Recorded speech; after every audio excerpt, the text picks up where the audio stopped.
अगर आप पहले ही जिस तरह से वहां पर ग्लोबल टेररिस्ट पकड़ा गया, अमेरिका ने जिस तरह से ड्रोन अटैक के जरिए उसको एबटाबाद में मारा, उसामा बिन लादेन, अब ये मौलाना मसूद अजहर को लेकर फ्रांस प्रस्ताव लाए यूएन में कि इसको ग्लोबल टेररिस्ट घोषित कीजिए। आप उसको छुपाए बैठे हैं दामन में। अमेरिका साथ दे, यूरोप के अन्य देश साथ दे, रूस साथ दे, चेहरा कैसे बचाइएगा साहब? देखिए, बात यह है कि जितनी अभी डिस्कशन हुई है वो ज्यादातर उन इंफॉर्मेशन पे बात कर रहे थे आप जो मीडिया से आपको मिल रही है। अदरवाइज जो आपकी इंटेलिजेंस शेयरिंग कर रही है वो आपके पास ना इंफॉर्मेशन है, ना आप उससे बात कर रहे हैं, ना आप उसकी डिस्कशन कर रहे हैं। जहां तक ताल्लुक है कि इंटरनेशनली तौर पे हमें क्या रुतबा मिलना और क्या काम मिलना है और कैसे देखना है, ये देखें बहुत से इश्यूज ऐसे हैं जिस वक्त जिसमें पाकिस्तान की को जो सफर किया टेररिज्म में, वो पाकिस्तान के लोगों ने, अवाम ने और हुकूमतों ने ज्यादा सफर किया है। हमारी लीडर मोहतरमा बेनज़ीर भुट्टो शहीद हुई इसी टेररिज्म की वजह से। तो इसलिए हम तो समझते हैं कि टेररिज्म के लिए, इसलिए हमें उम्मीद था सर कि शायद आपको ये भाषा समझ में आए जिस भाषा में हम आपसे बातचीत कर रहे हैं, क्योंकि इस भाषा में सच्चाई है। इसके तह तक जाने की कोशिश तो कीजिए सर। ये जो तस्वीरें हम दिखा रहे हैं लोगों के उकसाने की, ये पाकिस्तान की सरजमी पर कर रहे हैं। ये वो लोग हैं जो आतंक फैला रहे हैं, जो जिहाद की बात करते हैं, जो कत्ल की बात करते हैं। आप तो बोलिए कम से कम इनके खिलाफ। मेरी बात सुन लीजिए, हमने हमेशा इनको कंडेम किया है। हमने हमेशा कंडेम से कुछ नहीं होता।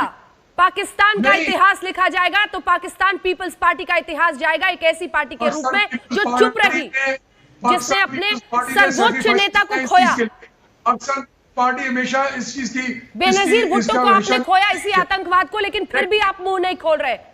न जाने आर्मी से कौन सा खौफ है आप लोगों में। बात तो सुनिएगा, अब देखिए इन चेहरों को सर, देखिए पता नहीं टीवी है कि नहीं आपके सामने, आप लोग आज तक तो देखते हैं, हमें पता चला है, लेकिन देखिए ना सर इन चेहरों, इनकी आवाजें सुनिए, जहर घोल रहे हैं सर, जहर घोल रहे हैं। लेकिन आप मेरी बात सुनिए ना, पहले मेरी बात सुनेंगे तो फिर बात, इसका मतलब है कि मेरी बात सुनना नहीं चाहते आप।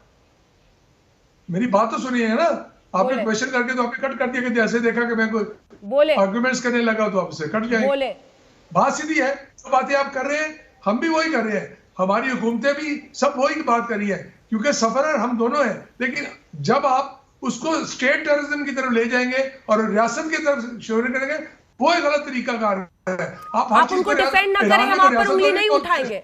हम रियासत को लज करते हैं, जब आप रियासत को लज करते हैं किसी एक के एक्शन में, तो हम समझते हैं कि ये गलत तरीका है। आप उनको डिफेंड ना करें, हम आप पर उंगली नहीं उठाएंगे। आप उनको डिफेंड करने पहुंच जाते हैं, ये परेशानी है। मैंने क्या डिफेंड किया आपके बाद? मैंने कहा कि मैंने कहा उनके खिलाफ एविडेंस हमें दें, हम कोर्ट ऑफ लॉ में जाकर उनको पेश करें। जब कोर्ट में जाते हैं तो हमारे पास एविडेंस नहीं होती, तो इसलिए वो छूट जाते हैं। और क्या वजह है इसकी? सुधांशु जी, इसका क्या जवाब होगा? हर एक्शन को कंडेम किया है, कब नहीं किया हमने? ऑन स्टेटमेंट क्या हम कंडेम किया? हमने ये भी कहा स्टेटमेंट। छोड़िए कंडेम का क्या करना है, कंडेम तो ऐसी बेकार स्थिति हो चुकी है पूरे विश्व में कि हमने कंडेम कर दिया। कल कह रही थी, आपकी फॉरेन मिनिस्टर कल कह रही थी कि जी इमरान खान ने कंडेम नहीं किया तो ये तो गलत तरीका। जब आप कंडेमनेशन मांगते हैं तो कहते हैं उसकी वैल्यू कोई नहीं है। ये चीज आती है, दोहरा बयान तो रखेगा आप भी। इमरान खान ने भी तो नहीं दिया ना, इमरान खान ने तो दुख नहीं जाहिर किया ना।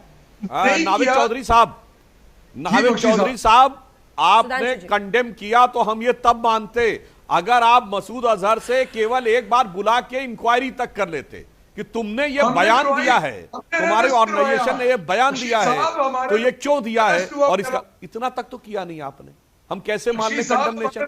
अरे कंडेमनेशन तो आप 9/11 के बाद लगातार करते रहे और एक के बाद एक टेररिस्ट आपके यहां मिलते रहे। अभी जनरल बख्शी ने जो बात कही, मैं उसमें थोड़ा ऐड करना चाहता हूं। देखिए, अगर आप बिल्कुल देखिए, अगर ईमानदारी से देखिए, आपके एक तरफ हिंदुस्तान वो आपसे परेशान, एक तरफ पाकिस्तान वो आपसे परेशान, थोड़ा हिस्सा लगता है ईरान से वो आपसे परेशान।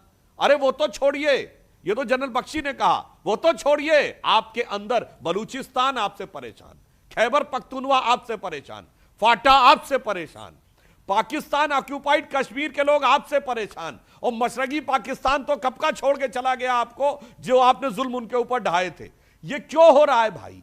अगर आप केवल पाकिस्तान के पंजाब को छोड़ दें, तो सिंध में भी मामला बहुत अच्छा नहीं है। एक प्रोविंस, एक इलाका आपका ऐसा नहीं है जहां के लोग आपसे परेशान ना हो। और अपने चारों तरफ सरहदी इलाका देख लें तो चीन का मैंने एग्जांपल दे दिया, वो आपके नागरिकों को अपने यहां रुकने नहीं देना चाहता। अफगानिस्तान, ईरान और हिंदुस्तान का एग्जांपल आपके सामने। इस हकीकत के बाद अगर आप कहें कि मुझे सबूत चाहिए, आप इस हकीकत के बाद कहें कि हम इसे मानने को तैयार नहीं है, तो अब इसे क्या कहा जाए? कोई आंख पे पट्टी लगा के रहता हो और इमरान खान ये कहेंगे अब हमें सबूत चाहिए। कमल चीमा साहब, इमरान क्या कह रहे हैं, मुझे इससे गर्ज नहीं, मुझे इस गर्ज है कि आप इनफरादी खेल को रियासत का हिस्सा मत बनाए। ईरान ने कोई नहीं कहा कि रियासत में इन्वॉल्व है, अफगानिस्तान ने नहीं कहा कि और तो और सुनिए, जनरल मुशर्रफ ने दुबई में दिए अपने इंटरव्यू में इनडायरेक्टली ये बात मानी थी ना कि उनका इन्वॉल्वमेंट कश्मीर में है। आपका फॉर्मर प्रेसिडेंट वो मान रहा है। देखें बात आपने जब उसके बाद जब ये कहा टेक्निकल वाले इश्यूज पे है, दूसरे पे है, उन चीजों में आप जाएंगे तो फिर बहुत सी चीजों में आपके मोदी साहब ने कहा कि हमें फख्र है कि हमने बांग्लादेश बनाया। वो क्या चीज थी? वो टेररिज्म नहीं था। फिर जब आप बांग्लादेश बनाने के लिए आपने मुक्ति बांधी और दूसरों को सपोर्ट किया, वो क्या था? फिर इस तरह की बातें करेंगे तो फिर बहुत सी बाजी में चीजें नहीं रहेगी।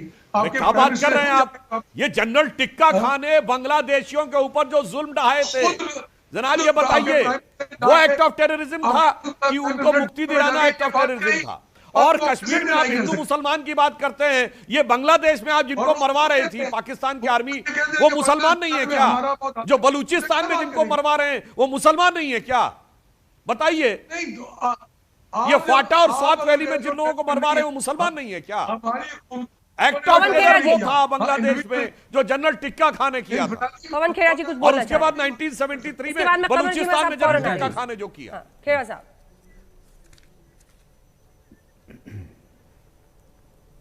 अंजना जी, नावीद चौधरी जी पीपीपी के हैं। मैं इनको ये बताना चाहता हूं कि हिंदुस्तान और पाकिस्तान में कितना स्पष्ट फर्क है। हमारे यहां विपक्ष में हम होते हैं, कभी सुधांशु जी होते हैं, जहां सरकार गलत जा रही होती है हम हिम्मत दिखाते हैं सरकार के खिलाफ बोलने की। आप वो हिम्मत दिखाइए, देखिए सर आंखों पर बैठा देगा पाकिस्तान आपको। कम से कम यहां साथ मत दीजिए पाकिस्तान की सरकार का, क्योंकि जीडी बख्शी साहब ने सही कहा, हमें दया आती, रहम आता है पाकिस्तान के आम नागरिक पर कि उसकी द्वारा चुनी हुई सरकार की गलतियों से या जानबूझकर वो मिलकर आईएसआई से और आर्मी से जो कर रहे हैं उसका खामियाजा आपको भुगतना पड़ता है। देखिए, जंग में कत्ल सिपाही होंगे और सुरखरू जिले सुबाही होंगे, ये मत होने दीजिए। जो आम आदमी है वही सफर करता है जंग में। आपके जो हुक्मरान हैं वो तो हुक्मरान बने रहेंगे।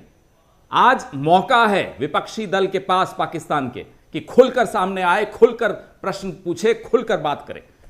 आप भी शायद हिंदुस्तान के बराबर आ पाएंगे अगर इस तरह की विपक्ष होने लग जाए वहां, जैसे हम करते हैं, सुधांशु जी करते हैं जब वो विपक्ष में होते हैं। कुछ सीखिए, हिंदुस्तान से सीखेंगे तो आगे ही बढ़ेंगे, कोई नुकसान नहीं होगा। मैं आपकी हुकूमत को इन्वॉल्व नहीं करता, आप मेरी हुकूमतों को इन्वॉल्व करते हैं। रियासत को इन्वॉल्व मत करें, ये एक इंफरादी रोल है और इंफरादी बात करें। ये अगर हुकूमत स्टेट टेररिज्म होता तो मैं उसको जरूर कंडेम करता। ये स्टेट टेररिज्म नहीं है। आपका और मेरा यही फर्क है और कोई फर्क नहीं है। आप वहां स्टेट टेररिज्म को कलभूषण वाली बात पे आपने क्या, अगर ये स्टेट टेररिज्म नहीं है नवीद चौधरी साहब, तो मसूद अजहर को आप हवाले कर दीजिए हिंदुस्तान के, लखवी को आप हवाले कर दीजिए हिंदुस्तान के, तब हम मानेंगे कि स्टेट टेररिज्म नहीं है और स्टेट स्पॉन्सर्ड टेररिज्म नहीं है।